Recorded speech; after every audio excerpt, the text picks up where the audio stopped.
Also, when we're talking about focus, focus is going to require you to sit still. And I know with this society that we're in, we're super busy. And again, I'm talking to myself, super busy. We're all over the place doing a bunch of different things, but it is a skill that is going to require you to settle down. The reason I say that is because we pray for things. Hey God, I need your help in helping me to take care of my financial situation. Or hey God, I need money in for this bill. But if we really think about it, if we are sitting still, instead of just talking to God, we need to understand that God talks to us as well.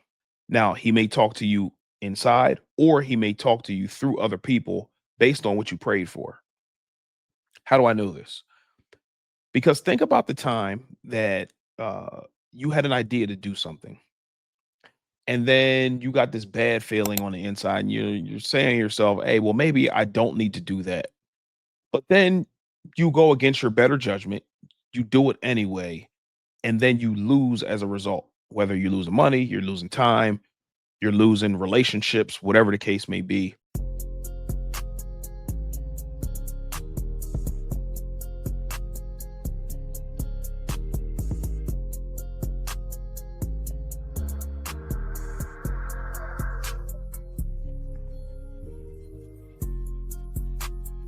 Hey, hey, hey, family. This is Che Willis coming back with another episode of Wealth is a Journey podcast. Guys, this is episode 134, 134 weeks of consistency, 134 weeks of getting it done. As always, we outside. Before we get started, I want to say thank you to everybody who's taken this journey with me to listen, watch, uh, add any feedbacks or comments, anything like that to this podcast. We are growing slowly but surely, but surely we are growing. Uh, if you have a financial question, I ask you that you put it in the comments below and I will read it on the podcast, not your name or anything like that. I'll read the question on the podcast and then I will answer it to the best of my ability. If you are a first time listener, watcher, or subscriber, thank you so much for joining us. On this podcast, we talk about faith, family, and finances, among other things. If you are a return listener, watcher, or subscriber, thank you so much for joining us again.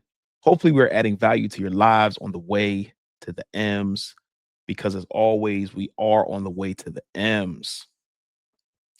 So, this week, we are going to talk about something that I don't necessarily believe that we've talked about before.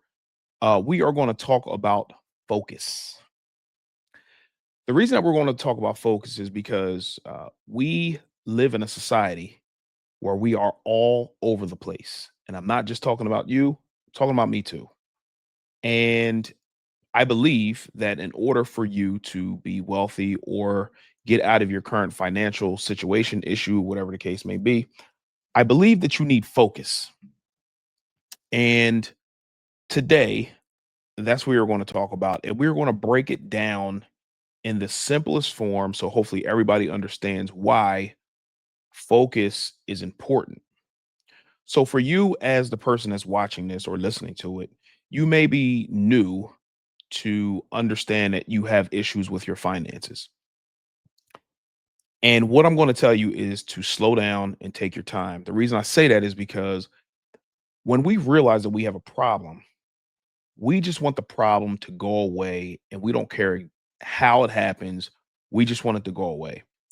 A lot of times when I talk to people, they want their problems to go away. They want their financial issues to go away. And what they do is they say, okay, well, I have this amount of debt. I just want the debt to go away. So therefore, I'm going to get a some type of loan to pay off debt. Now, if you think about that, like after you really think about it, that makes absolutely no sense. You want to try to get out of a loan by getting another loan to take care of the loan. Yeah, it makes absolutely no sense. So what I tell people is to instead of trying to quickly get out of the situation, to sit in the feeling of the current situation that you're in. Reason being is because if you sit in the feeling of your current situation and you don't like it, and you then understand how you got into the situation, 9 times out of 10, you will not go back into the situation or the behaviors that got you into the situation in the first place. If you are, again, new to trying to build wealth or trying to get out of your current financial situation, multitasking is wrong. I believe it's a myth because you can't, whatever the tasks, whatever the tasks are, if they're multiple tasks, you can really only focus on one thing at a time. You can say that you're the best multitasker in the world. I'm telling you, you can only focus on one thing at a time. It does not work, especially with finances. The reason I say that is because if you want to build wealth, you're trying to focus on just making money, making money, making money, making money. But if your behaviors of spending the money don't line up with the behaviors of making the money, then they're not going to work. What I'm saying is if you're focused on making money and you're spending money just as fast as you make it, it will not work. So, what I recommend is work on lowering your expenses first by setting up a budget. And the budget, if you're trying to build wealth, is going to take care of a lot of you being all over the place and you trying to multitask. It is going to settle you down and it's going to put all of the numbers in front of you. So if you have your income, you list all of your expenses. And the greatest way for me, in my opinion, to build wealth is to lower your expenses. The way that you lower your expenses is by building a budget where you're listing all of your debts, smallest to largest, and then you knock the smallest one off first, and then you roll those payments into each other as you knock them off. What that does for you as the person who's trying to build wealth and get out of your financial situation is it's helping you be disciplined with money. It's helping you build confidence and momentum in reducing your expenses. And then when you reduce all of your expenses, your credit cards, student loans, car payments, things of that nature, then you'll have a pile of money to be able to invest. But before we invest, what's going on, family? This is Che Willis from Wealth as a Journey. Did you know that we just started a wealth building community? In this community, we meet once a month on Zoom. We discuss financial areas of opportunity. We discuss wins and strategies to get you to the M's. In anybody's wealth building journey, if you're just starting out, it can be super lonely and difficult. In this community, we're also going to hold you accountable to where you say you want to be. So if you need the accountability, if you need the family atmosphere, if you need help getting to your desired financial result, come join the community. My website is www.wealthisajourney.com. Join the community today to get to your financial result. Thank you. We're building our emergency fund first, or after we're paying off all of our consumer debts, because again, we're trying to take our reliance off credit cards. So if we don't have an emergency fund and then we pay off all of our debts and we do not have an emergency fund, we just start investing. What's going to happen is life is going to life. Something's going to happen to you, and then you're going to have to stop investing to then take care of this thing that just happened to you. However, if you reduce your expenses, have a pile of money, build an emergency fund of 3 to 6 months, then after the 3 to 6 months of expenses are taken care of, then you can invest at a rapid pace. Then if something happens to you, life starts lifing, whatever the case may be, you'll have a pile of money sitting in an account waiting for life to life. and you can take care of it immediately. All the while, you're disciplined with money. You have no more consumer debts, and you have your emergency fund. Now you're investing at a rapid pace. Now, does this happen all at one time? It does not. This is where the power of focus comes in. The focus is to build wealth. The focus may be to reduce your expenses. So, what we need to do is focus on the budget, focus on uh, building each line item in your expenses. So, therefore, when the money starts coming in, you can start dishing out the money where it needs to go, paying all of your bills, and then whatever money you have left over, then you're knocking down your consumer debts one by one by one. That is focus. Being able to focus on your consumer debts is going to be huge for you because again, it's going to build momentum for you to say to yourself, "Hey, if I focus on this one thing and I knock that down, and then I knock the next one down and the next one down, I can do anything." It gives you that confidence. It gives you that belief that you can do a lot of the things that before you got on your journey that you didn't feel like you can do. And the multitasking piece is out the door because although you're able to take care of by setting up a budget, you're able to take care of a bunch of different things all at once. The main focus is to reduce your consumer debts. That's where the main focus is. But the budget allows you to take care of a bunch of things all at one time. But the primary focus is first is to get out of consumer debt. The second thing, build your emergency fund. The third thing, start investing at a rapid pace. And this is how we can easily, simply, not easily, build wealth. Also, when we're talking about focus, focus is going to require you to sit still. And I know with this society that we're in, we're super busy. And again, I'm talking to myself, super busy. We're all over the place doing a bunch of different things, but it is a skill that is going to require you to settle down. The reason I say that is because we pray for things. Hey God, I need your help in helping me to take care of my financial situation. Or hey God, I need money in for this bill.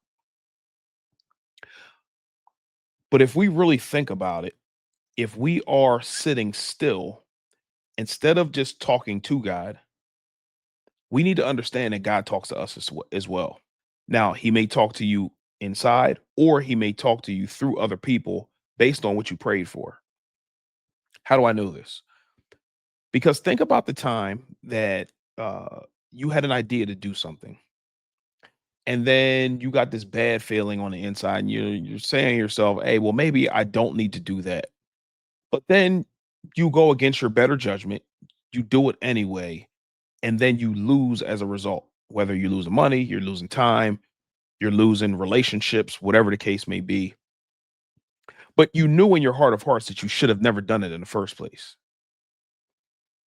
That may be God talking to you on the inside, telling you, hey, don't do that. And then you say to yourself, hey, I knew I shouldn't have done that.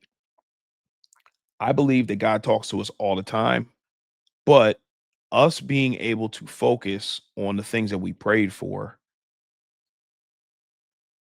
it'll help us recognize when our prayers are being answered.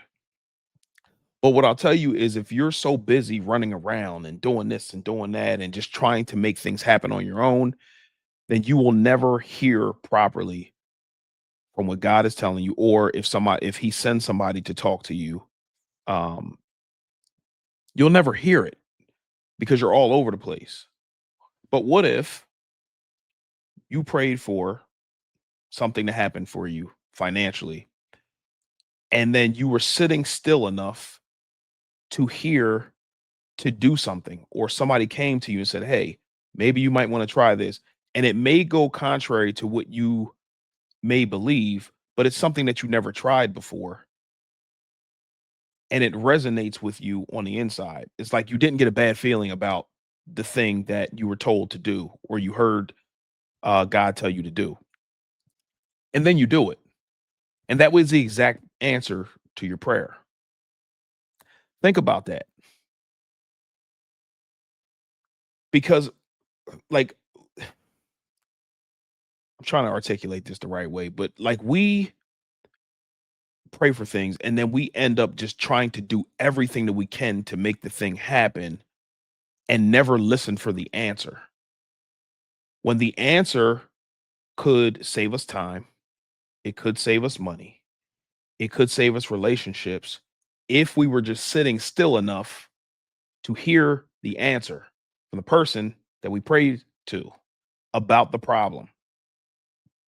So we need to sit still and focus on where we would like to be and then understand that if we are better stewards over our finances, then why wouldn't God bless us with the answer to our prayer? Think about that. Like if you had a kid who was going out, blowing all their money, doing all the things, living their best life, doing whatever they wanted to do with the money, and then they came to you and said, "Hey, dad, hey, mom, I would like XYZ for this thing that I need to take care of." Would you give them the money? Would you bless them with the thing that they asked for? There's your answer right there. So, um, I would tell you that make sure that you're doing your part by being a good steward over your finances, doing the things that you need to do, pray, ask for what you need, and then sit still, relax. And I believe that God will provide you with the answer that you need to take care of the thing. Now, when you get the answer, it's up to you to do the thing that He told you to do, or the message that came through that person to get you on the road to where you need to be. The last thing that I want to talk about is when you're on your financial journey, we have the tendency to look at other people who may be quote unquote winning, and that behavior has us focusing on the things that we don't have because we see other people winning, and you're like, oh, well, it would be nice to have XYZ thing. I don't have this thing. But if you focus on what you don't have, you won't focus on the things that you do have, the things that you have been blessed with. And that is a recipe for disaster because if you focus on negativity, you focus on what you don't have, then you will bypass what God has already blessed you with. And my thing is if God blessed me with XYZ thing, whatever that thing is, then why wouldn't he bless me with the things that I've asked for, especially if I'm being a good steward over my finances. So I'm saying all that to say that we have to focus on the positive things as we're going through this journey because we have to understand that we have an enemy too. So if we're believing for um a financial breakthrough or to get out of our financial situation if it's negative, then we have to understand that we have an enemy, and the enemy's job is to have you believe contrary to what you're actually believing for. And the best way to do that is to get you focused on the negative things that are that's not happening in your life and that you see happening for somebody else. And then that causes jealousy, and jealousy causes envy, and it causes hate, and it calls you to focus on the things that you do not have, which is wrong thinking. So, if you are just beginning on your journey, focus on the good things. Focus on the areas of opportunity that you have in your life to turn things around for you. You have a part to play in this. It's not just all up to God. If you're praying for things, it's not all up to God. You have a part to play. You have a part to play to be a good steward of your finances. You have a part to play in being positive and remembering the things that God has blessed you with. and you have a responsibility to sit still and understand that God is going to take care of you. But when He does, it's not the time to blow the money that you needed for this other thing. Take care of the thing when you get the money that comes in. Sometimes we do that. We ask for a blessing for a bill. We get the money over and above what the bill is. And instead of saving the excess or putting it on another bill, we blow the money and live our best life. And we can't do that if we want to get ahead. So that is the episode today. I want to encourage you that it's a journey, it's a process for you to get to where you want to go. But I believe that if you're just starting out, you may not recognize the things that I just talked about. And I believe that once you recognize that you have an area of opportunity to be better in an area of your life and you hear it, now it's your responsibility to take care of it. So if you didn't understand that you were being negative, if you didn't understand that you need to sit still, if you didn't understand that you cannot multitask when you are trying to get out of your financial situation, then it's up to you now to do something about it. So slow down, take your time. You have to crawl before you walk, but you won't always be crawling. Get to the point where you crawl and then you're walking.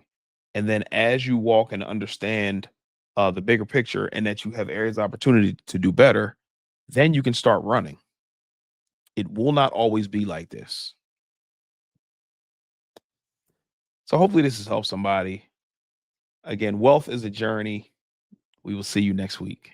Peace.